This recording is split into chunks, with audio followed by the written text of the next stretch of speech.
There was a brother by the name of Lamont Cambell, and he was just recently freed. He was actually convicted of 30 years of a deletion, of a white man. Now, I'm going to get into the details of this case. Let's go ahead and roll that clip. Just happy to be out. Just happy to be out. That's all. 28-year-old Lamont Cambell walked out of the Justice Center on Tucker a free man on Thursday. Cambell was convicted of the 2011 murder of Leonard Gregory III during a trial in 2016. But in December, a judge said he should get a new trial because of ineffective counsel and failure to disclose the lead homicide detective had an affair with one of the witnesses. The victim's family say they are heartbroken by the decision to set Cambell free. This flustered family wants results. We want justice for Lenny, and we want the right person. They say what happened within the legal system today is not justice. And if it's not him, he shouldn't spend another day in jail. Well, he spent 12 years in jail. Mr. Tears assured us that he's going to make this right, and he's going to find either Mr. Cambell or whomever else did this, and so we're going to hold him to this.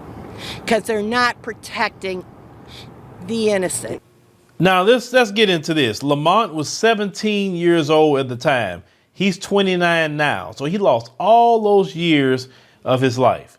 Now, they said that it was a .38 caliber weapon that deleted this, guy here. They had no weapon. They had no physical evidence, nothing on his brother. And yet they sentenced him to 30 years. That's basically what we've seen in this case. I'm white and I say so. That's basically what that is. Because how is it that you just, he's a black man, he would do, let's go ahead and send him up the river for 30 years. And he was sentenced to 30 years with a possibility of parole. That's what he was sentenced to.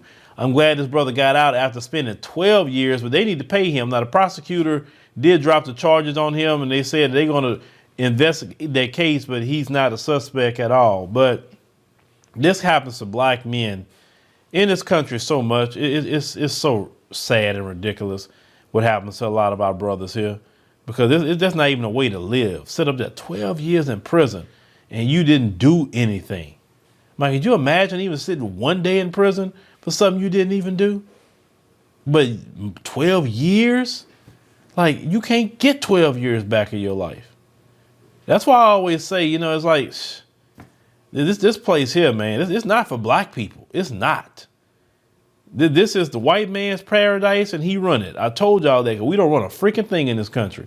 But let me know what y'all think about, what happened to our brother here at 17 years old, when a lot of people just trying to figure out their life. He was sitting in prison.